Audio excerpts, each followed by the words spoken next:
Hi, I'm Tatiana Chamis-Brown. I lead Global Marketing at Orange Cyber Defense, and I'm joined with Paul McKay, who is VP Research Director at Forrester. And Paul, you lead Forrester's research activities in the security domain, and one of the reports that you and your team authored was the Forrester Wave, Managed Security Services Providers in Europe, published a few months ago. I wanted to start asking you about one of the trends that you picked up from the report. You've seen an increase in the number of organizations that are, instead of managing their security in-house, they're opting to outsource that to a managed security services provider. Can you tell us a little bit more about what's driving this? Sure, of course, Tatiana, and thank you for the welcome. So there are two key trends driving this. The first is that we see, even beginning at the beginning of the pandemic, we saw security organizations were having to move completely to a work from home model. So the technology landscape changed almost overnight in some cases.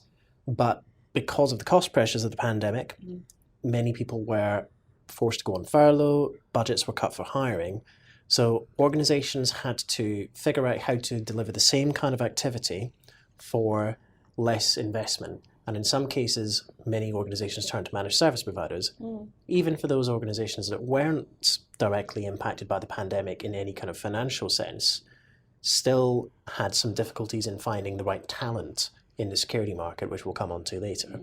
But from my perspective, that change in perception in the market allowed managed services organizations to step up to the plate and support their customers during a very difficult time. We saw that trend continue into 2021 and into this year. So clearly that trend of organizations being more comfortable with the idea of outsourcing components of their security and being quite thoughtful about doing so is going to be a trend that we see for the next couple of years. So one thing that you commented there is on the access to scarce resource in cybersecurity. I've seen a number of about 3.5 million vacancies. And one of the reasons our customers partner with us is to access skills like threat hunting, like digital forensics, which they might not have access to in-house. And also we're seeing a lot of demand for organizations that want a coherent partner managing not just the traditional enterprise device management perimeter, but also monitoring, detecting, and responding to incidents on their behalf, right? And that's where the value is that they're saying. Another trend you noticed was the so-called alert factory approach that some of the players in the market have, not Orange Cyber Defense, of course, and how this is not adding value to organizations looking for a managed security services provider.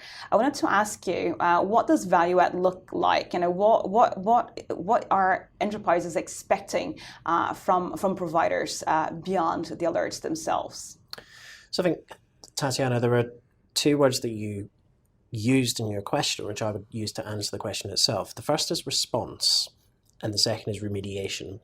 So what organizations tell what they're looking for is they've kind of got fed up with the idea that, much in the same way as when you have a delivery, throw something over your gate and the package lands in the garden and you think, is the package broken?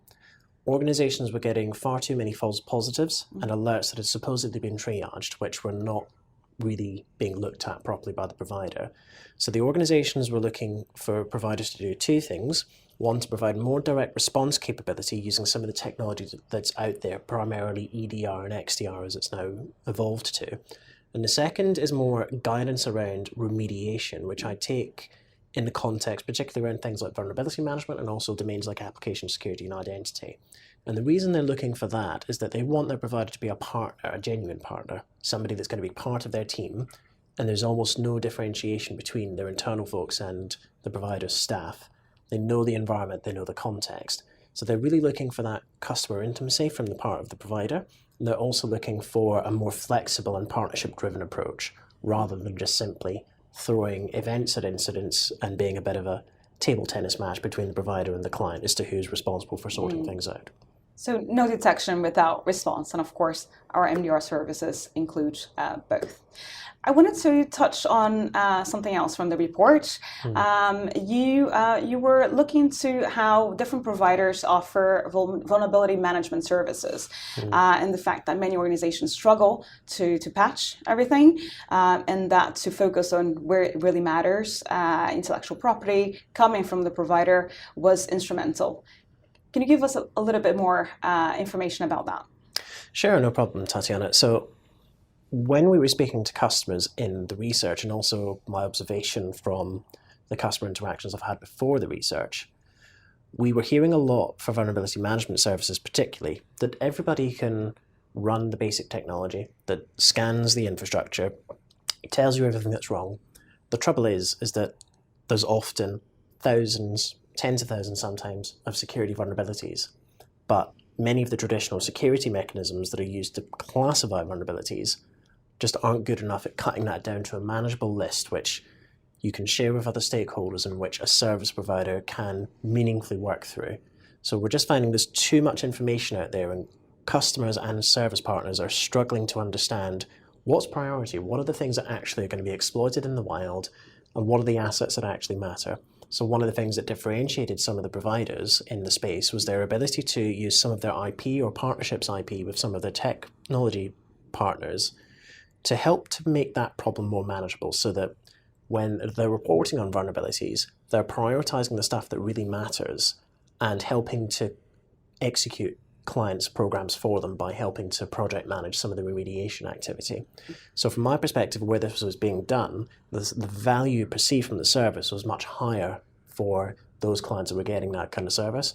Where they were getting the more traditional kind of service, it was really quite frustrating for them, and that still continues to be the case in many organizations.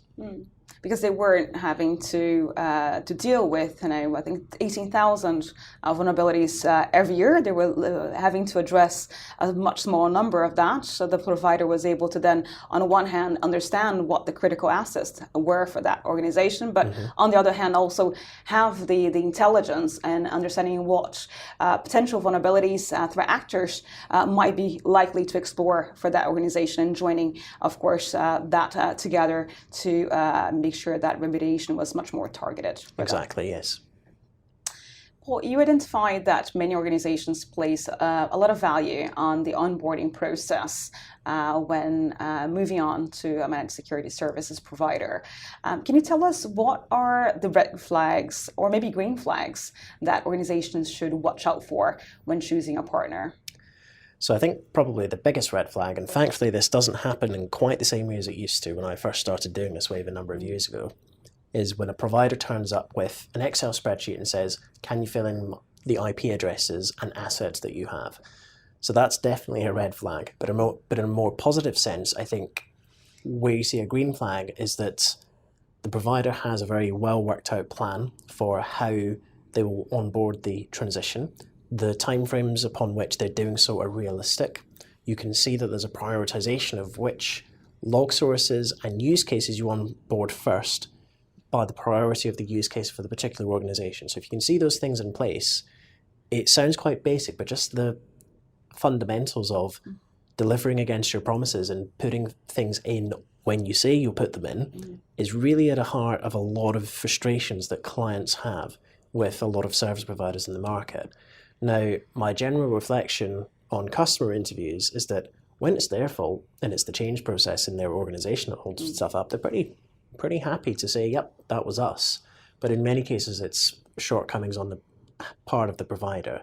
So basics around project management, clear prioritization of what matters to be dealt with first, and a clear approach around asset management that focuses on not just the TIN and the IP addresses, but also something that focuses on the fundamentals of which assets are more critical and how do you keep that list constantly refreshed and up to date. So those would be the things that I would look out for. Yeah, that partnership approach that you described, having not only the technical expertise, but also the flexibility to understand the organization's context, apply also that technical expertise and services to that specific situation is key. And it's one of the things that our customers value in our approach with them. Paul, you included data sovereignty in European service delivery as one of the criteria in the report this year. Can you share a little bit more about why this was so? What are the considerations that organizations with operations in the UK and in Europe need to take into account when choosing a managed security services provider? Okay, so data sovereignty in European service delivery is quite an interesting set of criteria. So it's in there because it's mostly driven by customer demand. So one of the things we see quite clearly, not just here in Europe, but we're also starting to see similar patterns emerge in parts of the Middle East and also in parts of Asia Pacific as well, is that there's a growing concern around the topic of data sovereignty and being certain about the location of data, the legal jurisdiction that that data is under, and also being sure that that data is in compliance with the law in countries where the organization is based. Now, where that is being delivered by a service partner, they also need to make sure that the same things apply. What's also happened in the market, aside from that, in a broader geopolitical context, is you are seeing a broader kind of balkanization of the internet, where you see Europe in particular moving ahead to try and build more sovereign services and becoming more sensitive to certain types of workloads, particularly in cloud workloads and hyperscaler environments, being deployed in ways that could potentially allow access outside of the jurisdiction of the European Union. Now, with the UK and the EU specifically, when Brexit occurred, there was obviously an equivalence decision or an adequacy decision which was made between the UK and the EU, but at the moment that can be revoked at any time by the EU should the UK diverge significantly from the EU's GDPR. In practice, what we found is that many European organizations that are headquartered in the EU have a strong preference for both service delivery and for data residency to be within the EU, because you have that certainty of the application of EU law in ways that are consistent and doesn't open a compliance risk or a threat to data for an organization. Now, in many cases, this is to satisfy legislative aspects or cultural preferences or demands, but the reality is that anybody wanting to deliver into a European context needs to have an answer for those questions, even if they may disagree with maybe some of the drivers behind some of the legislation and the client sentiment. So it becomes a mandatory requirement, and without it, it becomes very difficult to convince clients otherwise that they should be entrusted with the data. Mm-hmm. So having the ability to support organizations to remain compliant in Europe, but of course worldwide, is key in our cyber defense. Having locations close to our customers, we're well placed to do that. Thank you, Paul. Thank you, Tatiana.